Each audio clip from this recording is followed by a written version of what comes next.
நாம இன்னைக்கு வீட்லயே ஹோம்மேட் பீட்சா பண்ண போறோம். சூப்பரா ஈஸியா பண்ணி முடிச்சிடலாம். இது பண்றதுக்கு ஒரு கப் அளவுக்கு கோதுமை மாவுல ஒரு முட்டை உடைச்சு ஊத்தி ஒரு பிஞ்ச் உப்பு போட்டு நல்ல இட்லி மாவு பதத்துக்கு நம்ம அதை பிசைஞ்சு வச்சிடலாம். அது ஒரு 1/4 மணி நேரம் இருக்கட்டும். அதுக்குள்ள நம்ம தேவையான வெஜிடபிள்ஸ் எல்லாமே கட் பண்ணி எடுத்தாச்சு. இப்போ ஒரு பேன்ல லைட்டா நெய் ஊத்தி லோ ஃப்ளேம்லேயே வச்சுக்கணும். அதில் நம்ம கரைச்சி வச்சிருந்த மாவை உள்ள ஊற்றிட்டு ஒரு 5 நிமிஷம் வச்சிருந்தீங்கன்னா அப்படியே அது வெந்துடும்.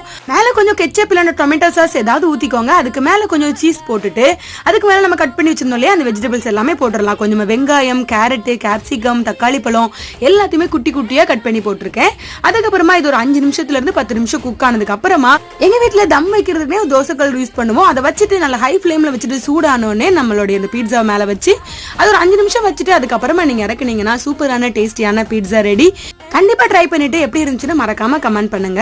இந்த டேபிளுக்கு போடுறதுக்காக வாங்கியிருந்த வால் ஸ்டிக்கர் ரொம்ப நாள் பெண்டிங்ல இருந்துச்சு. இந்த ஒர்க் இன்னைக்கு எப்படியாவது முடிச்சிடலான்னு இதையும் காலையில கையோட முடிச்சாச்சு. தனியாவே பண்ணாலும் ரொம்ப பெர்ஃபெக்ட்டா பண்ணியாச்சு.